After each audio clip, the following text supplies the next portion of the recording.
Red means stop, right? Well, not always. We'll tell you why this week on Motoring 2005.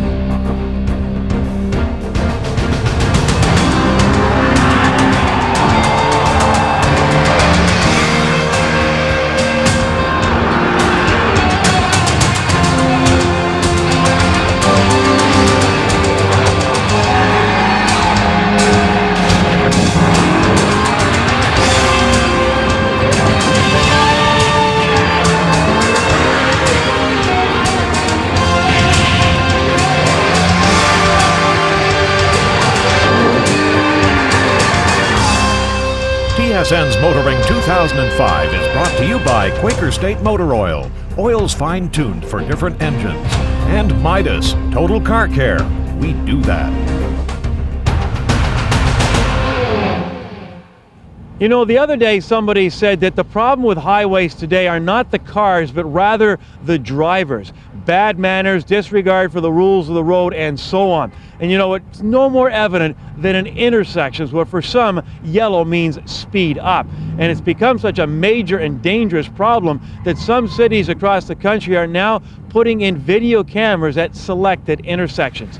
Well, recently, we hung out with some police officers who, instead of wasting their time writing speeding tickets, actually staked out an intersection. And as you're about to see, it was a real eye-opener. Windstar L1, turn left on the red. He's just on the outside of that transport truck trying to get to the ramp. Yeah, 10-4, that's the one. Time of the offense, 8 o'clock. 8 o'clock, he was 5 meters back, just continued through on the red on the outside of the transport, or on the inside of the transport, pardon me. Red means stop, green means go. Do people understand what an amber light means? Oh, I don't believe so. I think a lot of people believe that the amber light means get ready, it's going to turn red, but I can still go, and that's not what it means. What it means is that you're supposed to stop if it's safe to do so. But what's happening is people are seeing the amber light and they're just accelerating because they don't want to miss that light, so they're going to go through and hopefully beat the red. Okay, the taxi cab on the outside is an illegal left turn. He came from the outside lane. The taxi cab on the outside, the yellow and orange one. We have one officer who's spotting, that was myself. I would watch the intersection, I'm out of the vehicle, I've got elevation, I can see the stop lines clearly, the signals clearly. When I saw a violator, what I would do is I would then radio to one of the other officers who was on the opposite corner, and they would simply just step out and stop that car. So we have a total visual on the car the whole way through the intersection, and that person would then be pulled over, and that officer would issue the ticket to the violator. Well, there's a $105 fine for disobeying red or disobey amber, and a lot of people don't realize that too, that you go through an amber light, the fine is identical to that as if you had gone through a red light, and both of them have 3 demerit points. But the other infractions we were seeing there this morning, there's 2 left turn lanes, and then it does line up a little bit. So what a lot of people do is they get into the center through lane, they follow all the people who have waited properly, and they make the left turn on the outside of them. So that's an improper left turn. Okay, look at this guy. He's just cutting right in there. Did he make it? No way. We've got an improper left turn right behind the transport truck. It's a silver Mazda 626 or something of that nature. He tried to sort of get in behind that transport truck before he entered the intersection, but the car behind him wouldn't let him, so he was outside in the wrong lane. Northbound, you've got a Maxima, a gold card Maxima. He was in L1. He's behind a white van. Got her. Time of the offense, 8:15. Ma'am, may I see your license and the insurance for the car, please? What have I done wrong? You went through the red light, ma'am. You were 6 or 7 meters, or actually 8 meters back from the stop line when the light turned to red. We have an officer back in the corner watching for it. So what you're saying is that I broke a red light? You went through the red light, ma'am, yes. I was under the impression the light was not red as yet. No, ma'am. Said the officer's back in the corner there watching specifically for this. You've heard about our red light campaign? No. And he says you were 8 meters back from the line when the light turned red. A little bit of ignorance and a little bit of arrogance. I think a lot of people are putting me first. I'm in a hurry. I've got to get there. I'm in more of a hurry than you are, so get out of my way. You're free to go whenever you're ready, ma'am. Oh, what happened? I gave you a ticket for going through the red light. The driving school in the outside lane was right on the stop line. Should have stopped. Should have stopped. Got her. Was that a student driver with an instructor beside them? Yeah, it is. I'd be having a word with the instructor too. I coach her, I said, now you cannot stop, you're gonna block the intersection, you must go. Well, if you're right at the stop line, you still have to stop. You have a 4-second amber, hang on a second, sir. You have a 4-second amber light. 4 seconds, that's plenty of time, even going at slow speed, to instruct her to stop. Okay, so she has to know that. The officer that we have on the far side indicates she was right at the stop line. It's just the way it is today. I think everyone's in a rush to get someplace, and you know, they just they disregard the lights, and they think that just because they have a car underneath them, they can you know, do whatever they want instead of, say, being safe until they get in an accident, and they think twice about it. So. I don't know if you heard it this morning, but you know, people who were trying to slow down and obey the signal and stopping on the amber or stopping on the red, the car behind was honking them. Like, let's go. Well, no, that person was obeying the law, and you're the one who's pushing them from behind. Yeah, they're called red light cameras, and I think they're a good idea. That there's pros and cons, obviously. You don't have 7 or 8 officers standing on the side of the road stopping these violators at one intersection. You can have a lot of intersections covered. It's an automated system. If I had a car and I let my car out to somebody and I got a ticket in the mail a little while later saying that my car was going through the red light, well, that'd be the last time that person ever drove my car. So I want to know what my car is doing when it's outside of my control. It's not a revenue issue, it's a safety issue. The message is, if you're worried about getting a ticket going through an intersection, you're worrying about the wrong thing. It's the lives that you're putting at risk that is the real problem. Well, we'll give him that one. John McBain, where are you now? More later on Kenzie's Corner.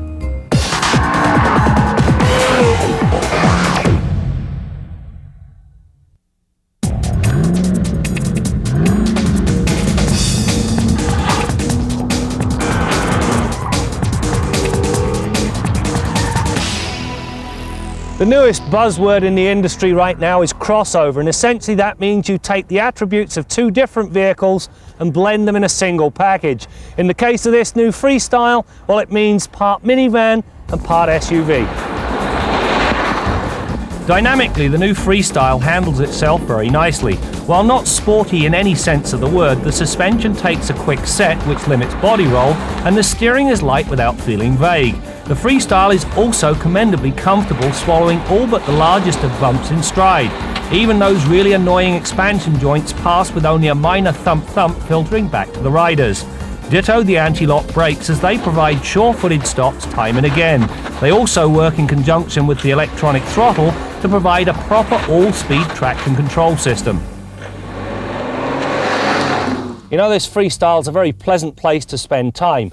Decent materials, good fit and finish, and comfortable seats, in spite of their rather flat appearance. There's also a ton of logic. For instance, simple center stack that's got controls that are large enough to operate with a gloved hand, simple instrumentation, and controls for the cruise control and audio right on the steering wheel, as well as this conversation mirror. Now, this thing's really handy if you've got kids, because you can tell exactly who's whacking who. But that's where the logic stops. If you want drop-down side curtains or seat-mounted airbags, well, they're an option. If you want power adjustable pedals, you cannot get them on the base one. You can't get them on this $40,000 SEL. You've got to buy the Limited just to get power adjustable pedals. That, I'm afraid, is anything but logical. A big part of the Freestyle's knitted together feel is its available all-wheel drive system. In a nutshell, it's the same Haldex system used by Volvo, and so it's highly proficient at doing its thing. Almost without regard for the weather, the power is always directed to the wheels with the best grip, and that the oversized 215/65 R17 tyres provide. The best part, mind you, is that the system remains seamless and transparent to the driver as it beavers away. Unlike so many of these third-row seats, the one in the Freestyle is actually usable. There's adequate legroom, plenty of headroom, and the headrest will actually sit in a place where it might actually do what it's supposed to do in a rear-end impact. Now, whilst you wouldn't want to sit back here on drive across Canada, well, you know what? For everyday use, it's more than acceptable.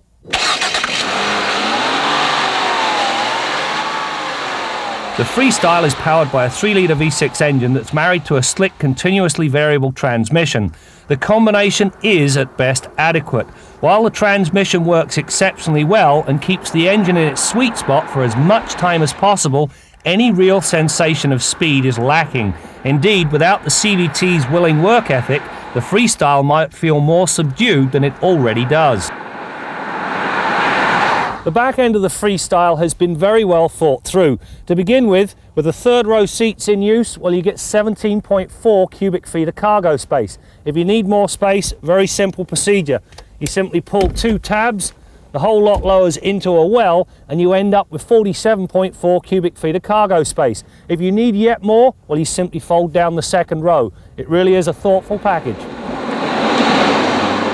Simply stated, the shortfall is the lack of fire in the Freestyle's belly.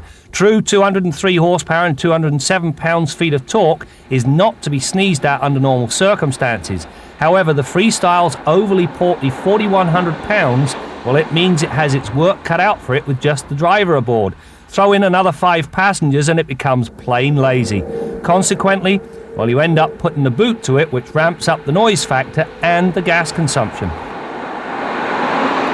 The packaging on this new Freestyle is very good indeed, primarily because you get a usable third row seat, plenty of cargo space, without all of the hassles of driving a minivan. Where it does come up a little shy is right underneath the hood. It needs more fire in its belly. Now hopefully if the rumoured 3.5 litre V6 turns up, well, that will be the end of that.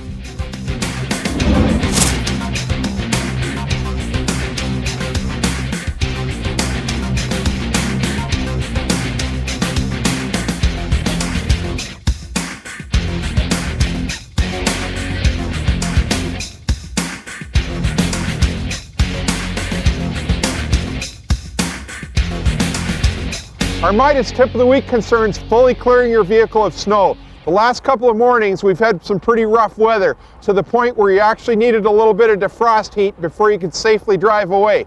That means warming your vehicle up. But don't waste that time, use it productively. Start your vehicle, make sure you've solidly applied the emergency brake, start at the back, clear off the taillights, the license plate, etc., and move your way up the vehicle. Clear off your side windows, clear off your mirrors, and more importantly, right up here at the front of the car, here's an example of a vehicle that wasn't properly cleared yesterday. Now, it wasn't a problem yesterday morning, but it sure was last night and this morning. That's because yesterday's snowfall was soft and light, but later in the day and in the evening it got colder, and that snow got some freezing rain on top of it, and early this morning it was basically like rock.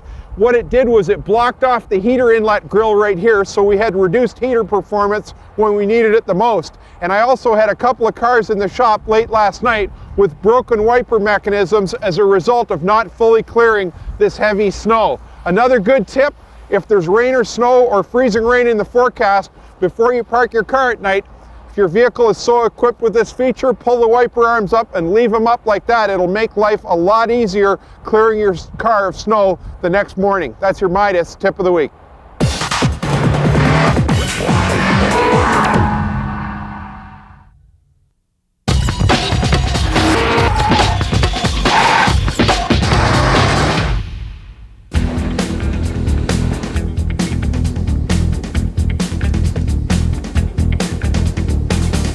What I do is called paintless dent repair, and that is taking dents out of cars without having to repaint the panel. So typically you'll get a door dent in a parking lot on your car from another car. You know, it may be 2 inches or 5 inches long, but it'll irritate you. And you want to get that fixed without having to go through the expensive process of having a body shop repaint the door. Prior to 1980, it was very difficult to get a dent, and it was very difficult to get a dent out because the metal was much thicker. But now that they've gone to a thinner gauge steel for weight savings, cars dent very easily, but conversely, the dent guys are able to push the dents back out and make it look like it was never there. Well, what I'm doing is locating the very bottom, or the impact point of the dent, and getting on that and pushing it out, flattening it out. And then once I've pushed it out, I will go to the next lowest spot on the dent and continue that way until I hit one low spot after another and gradually work all the metal back into its original shape. We've made some working space here with an inflatable air bladder that pumps up and gives you room to slide the tool in between the door glass and the back of the panel. then you just bring the tool down to the spot where the dent is, and you slowly flex the door metal so that you can see where you are on the back of the dent. And then just very easily, you move the metal back up bit by bit until you've got that dent back to flat again. We have not specially made nylon punches that don't mark the paint that we use then to locate the high spots. And then again, very gently, we just tap the high spots back to make the panel flat. Everybody's a happy customer here. They come in, it's like taking the thorn out of the paw of the lion. You know, they come in and they're agitated and this thing is bothering them, and when they leave, you know, they can't wipe the smile off their face because now it's back to like new again, and they've saved a lot of money and they've kept the original paint, and that's really key now. You want to keep the original paint on a car for forever because you can never match the quality of the factory paint. Now, I know there'll be a lot of people wanting to get in touch with Tony. We'll have that information at the end of the program. And even if you don't live in the Toronto area, I'm sure Tony can point you in the right direction anywhere in the country. All right, let's now head to the Quaker State Garage and join Bill Gardner. Brad, this week we've got an email from a viewer out in Vancouver. His name's Ryan Barrera. He's got a mid-90s Dodge Caravan. It's got a severe knocking sound in the front end that he hasn't been able to track down. Says he's replaced the tie rod end. Now that vehicle has a total of 4, 2 outers which are easily replaceable, 2 inners which are part and parcel of the steering rack, but he says he's replaced the steering rack and pinion, so he's changed the inners when he did that, and also the stabilizer bar bushings, and he's still got the knocking sound. Now he says his vehicle's a 94, doesn't say the mileage, but we're going to assume that it's pretty high after all those years on the road. One thing that you haven't talked about, Ryan, that's more than likely your problem, and that's a worn lower ball joint. Now your vehicle only has 2 ball joints, 2 lower ball joints. They're what we call a follower ball joint.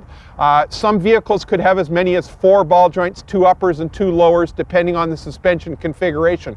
But Ryan, I saved a job from yesterday. This is a 96 Cavalier with a lower ball joint that's ready to let go. It's to the point of being dangerous. It's just about ready to disengage and have the suspension come apart, which is extremely unsafe.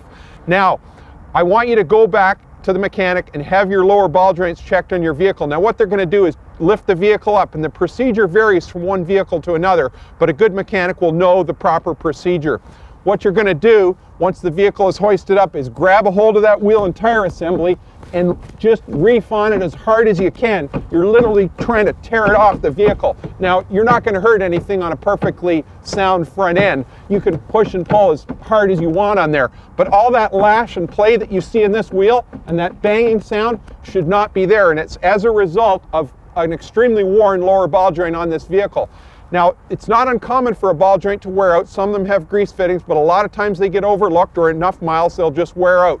Replace that ball joint if it's bad and grease it with synthetic lubricant. On your Dodge Caravan, for example, if you over grease the lower ball joints, the grease goes right onto the brake rotor. Just a little bit of high quality synthetic lubricant once a year is all that's necessary. Check both the lower ball joints, replace any ones that you find to have any play in them with quality parts, and do a front end alignment on the vehicle. Now there's a brand new ball joint. This is the one that'll be going in this Cavalier right after we're finished this shoot. And it's nice and tight. I can barely move the ball stud in it, but what this ball joint does is it allows the suspension to move up and down. The ball stud can pivot, and it can also pivot left to right as you turn the steering. Now if on some vehicles the upper ball joint, or depending on the suspension configuration, it could be a load carrying ball joint. There's different specs for them, different ways you test them. Your mechanic will be familiar with it. Ask him to check it, because if your vehicle, Ryan, has a ball joint as loose as this one, you shouldn't be driving it. Till next week, I'm Bill Gardner for Motoring 2005.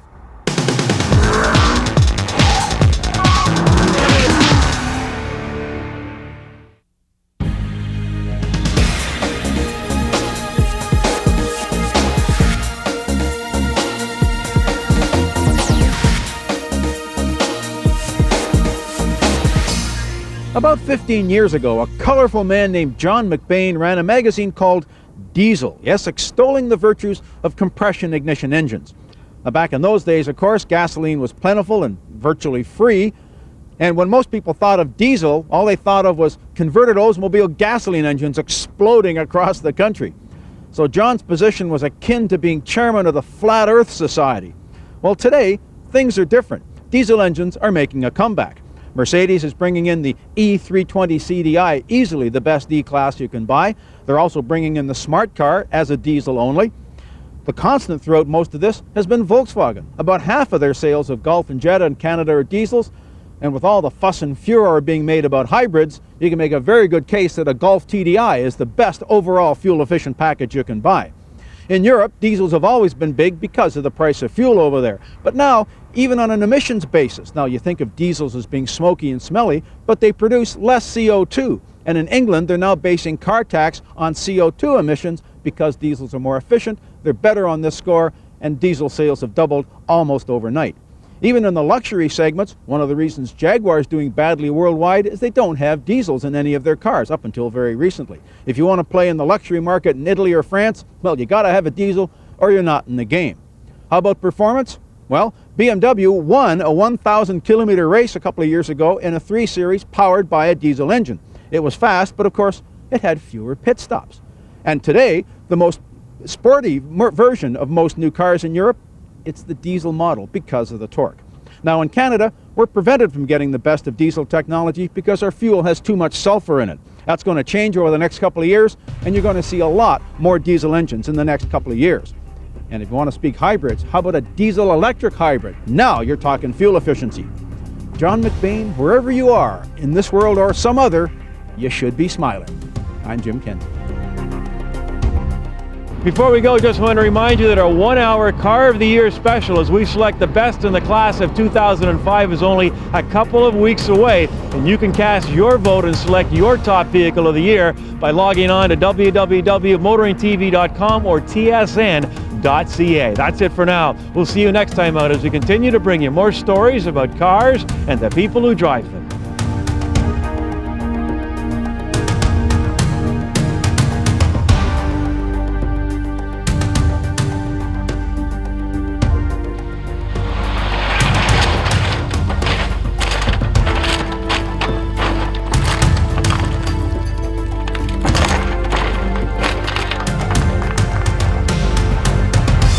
TSN's Motoring 2005 has been brought to you by Quaker State Motor Oil, oils fine-tuned for different engines, and Midas, Total Car Care.